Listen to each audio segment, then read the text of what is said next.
Kaya ganun ka ano na. Halika sa ano. Oh.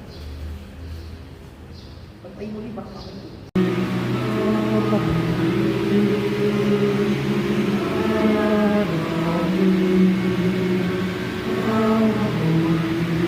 Sinabi ni Jesus sa kanyang mga alagad ang talikod ito.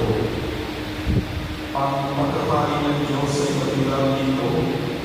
Lumabas ng umaga ang mayari ng ubasan upang umalang ng mga manggagawa.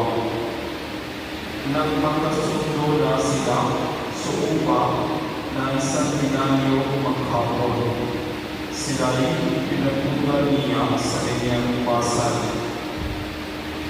Lumabas siya muli ng mag-ikasyam ng umaga at nakikita siya ng tatayo tayo lamang sa liwasan ng bayan.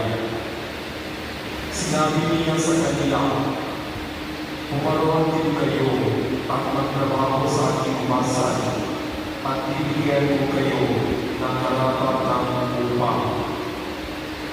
At pumaroon na sila.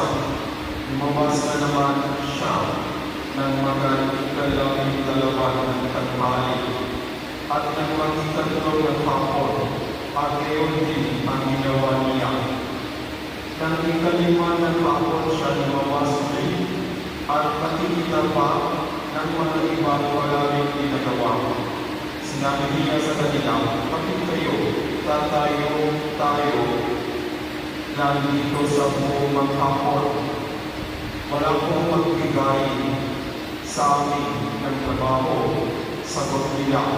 At sinabi niya, "Kung gayon, pumaroon kayo at bumaba sa aking ubasan."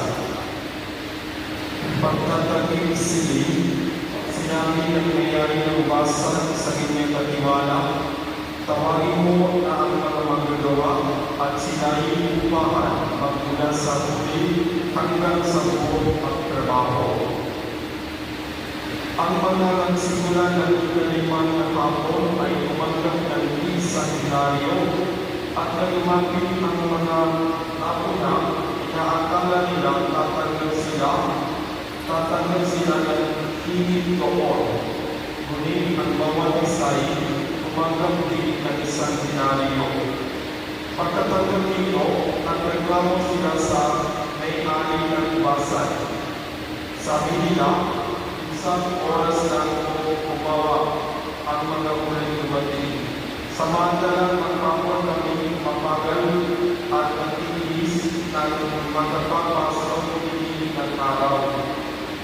Bakit naman po ninyo pinagpalay-palayo ang upa sa amin?" At sinabi niya sa isa sa kanila, "Kaibigan, hindi kita dinadaya. Hindi ba magkasundo tayo sa 1 denaryo? Kunin mo ang galang iyo at umalis ka na. Maano kung hindi ko upahan ang maturi ng tulad ng upang ko sa iyo? Wala ba akong karapatan gawin ang aking kaibigan sa ari-arian ko? O ay hindi ka lang sa akin kabutihan loob?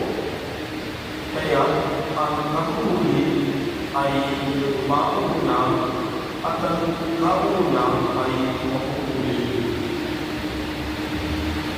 Ang mabuting balita ng Panginoon. Purihin ka namin, Panginoong Hesus.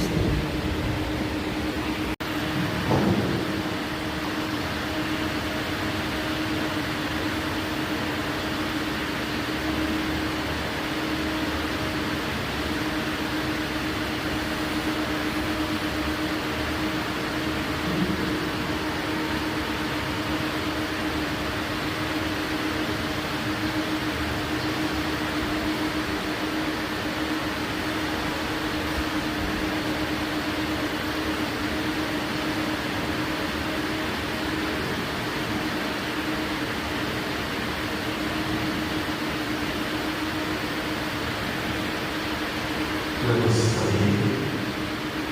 Merciful Father, we unite simplicity and loyal of shaken heart of your Son, ask your humble servant, born with unmeasurable sweetness and patience, in the soul suffering of cancer.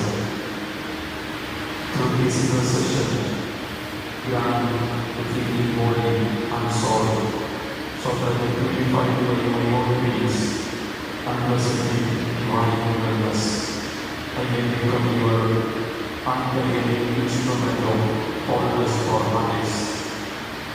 This I humbly ask in the name of our Lord Jesus Christ, the wounded healer, who lives and reigns with you in the unity of the Holy Spirit, one God, forever and ever. Saint Ezekiel, for you know, pray for us.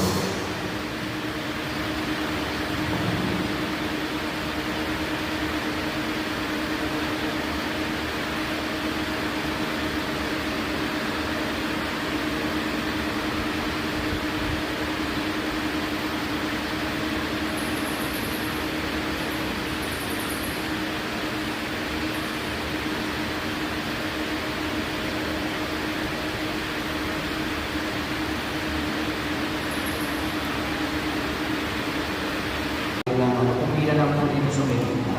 Kung gusto pong umawag sa sarili ng kung isipin po.